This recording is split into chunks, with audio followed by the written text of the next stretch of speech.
Buenos días.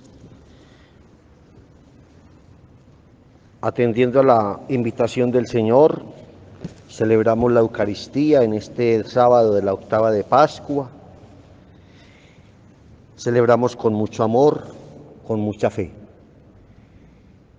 Las intenciones de la misa de hoy, por el alma de Félix Roberto Rodríguez, intención esposa e hijas. Almas de José Jaramillo Alzate y difuntos de la familia Londoño Jiménez, intención de la familia. En acción de gracias al Santísimo, a la Santísima Trinidad, intención Luceli Parra, y por el alma de Mario Sarrazola, intención Javier Jaramillo. En el nombre del Padre, del Hijo y del Espíritu Santo. Amén.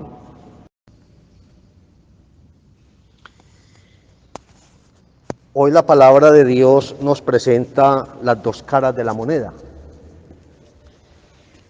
Ante la noticia de la resurrección del Señor por parte de María Magdalena, y suponemos aquí en el Evangelio de Marcos que nos hace explícito quiénes son los dos, nos imaginamos que se trata de los dos mismos discípulos de Emaús.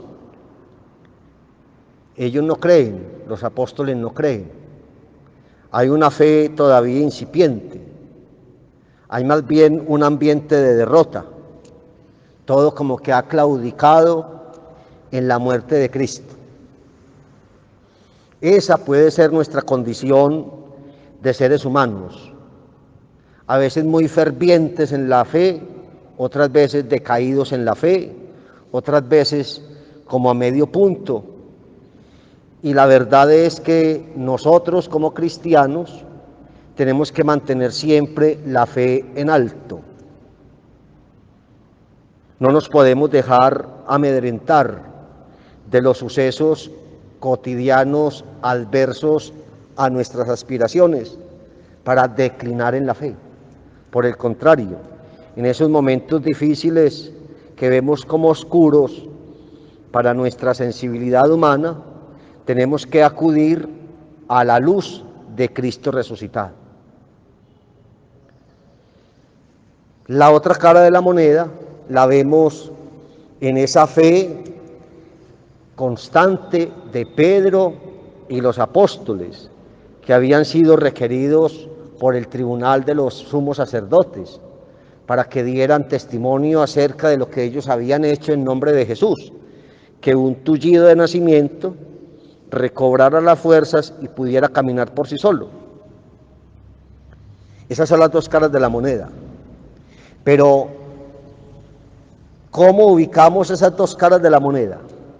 Muy interesante esta realidad. El tercer día, ellos reciben la noticia que Jesús había resucitado. ¿Pero en qué condiciones? En condiciones de tristeza, de pesar. Y todavía no había llegado el Espíritu Santo. Por eso, cuando nosotros no tenemos el Espíritu Santo, somos débiles para creer. Y más bien ponemos toda nuestra credulidad en las cosas humanas, en lo que es muy tangible a los sentidos de nosotros. Cuando el Espíritu Santo lo dejamos actuar en nosotros, nuestra fe es débil. Nuestra fe no es fe, sino que inclusive negamos a Dios, porque nos comportamos distinto al querer del Evangelio. Pero si nos pasamos al libro de los Hechos de los Apóstoles, en el capítulo 4, ya vemos unos apóstoles fortalecidos con el don del Espíritu Santo. El relato del Espíritu Santo sobre la iglesia lo encontramos en Hechos 2. El relato que hoy hemos escuchado lo encontramos en Hechos 4. Ya el libro de los Hechos de los Apóstoles nos está presentando, valga la redundancia, unos apóstoles que han crecido en su ser de cristianos, que han sido bautizados en el Espíritu Santo. Y por eso esta semana, en la oración colecta sobre todo, hemos visto que hay una constante oración por los bautizados, porque el bautismo es la presencia del Espíritu Santo en nosotros.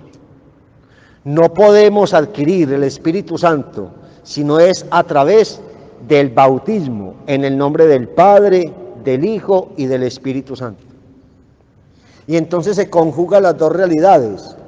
El ser humano de nosotros, que lo hemos recibido porque hemos sido engendrados de papá y mamá.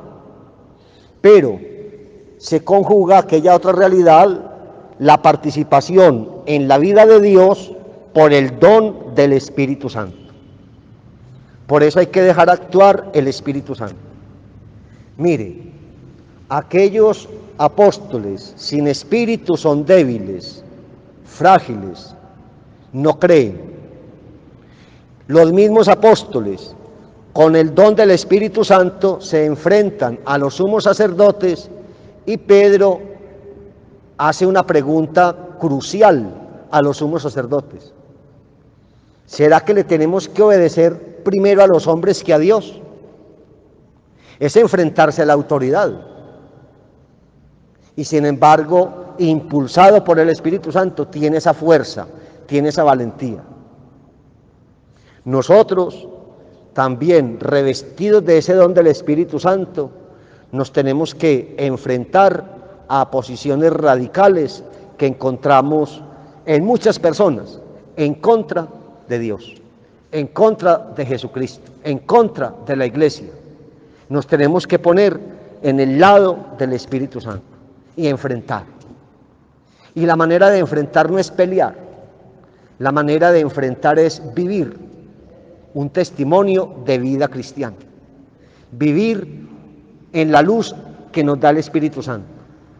Y para terminar, nos encontramos que a pesar de que Jesús, digámoslo así claramente, le jala las orejas a los apóstoles por su falta de fe, Él sabe, Él conoce que luego van a ser fuertes, porque les va a enviar el Espíritu Santo, y les deja una tarea, una segunda tarea, fundamental para la vida de la iglesia. Vayan y anuncien el reino de los cielos, vayan y anuncien a toda criatura el Evangelio, vayan y anuncien a todos los hombres la buena nueva de la salvación. Ese es el segundo encargo en 4 días o en muy pocos días que le da el Señor a los apóstoles. ¿Cuál fue el primer encargo? Nos acordamos, hagan esto en memoria mía, y es la institución de la Eucaristía. Hagan esto en memoria mía. Y el segundo encargo, vayan al mundo entero y proclamen el Evangelio a toda la creación. Y hemos leído también ya en los Hechos de los Apóstoles que ellos acudían al templo para la oración. Y vamos a escuchar también que se reunían en el templo para la fracción del pan. Y eso constituía la celebración de la Eucaristía. Se congregaban para escuchar la palabra, hacer la oración, hacer peticiones a Dios y luego compartían la fracción del pan. De tal manera que el resultado de una fe firme es dar testimonio ante quien sea de la resurrección de Cristo. Segundo, ir a anunciar a todas las personas la buena nueva del Evangelio. Que la escuchen o no, ya es cuestión de ellos, pero nosotros no nos podemos eximir de esa responsabilidad de cumplir esa tarea. Es que nadie me escucha, es que la gente sigue viviendo como vienen viviendo. ¿Qué importa? Proclame, anuncie, viva de tal manera, anclado en la resurrección, que el Señor valore su esfuerzo y lo haga partícipe de su reino, un reino de justicia, de amor y de paz. 2 encargos: hagan esto en memoria mía y vayan a anunciar el Evangelio a toda la creación. Pidamos al Señor que aumente nuestra fe, que la fortalezca y que la haga viva, así sea.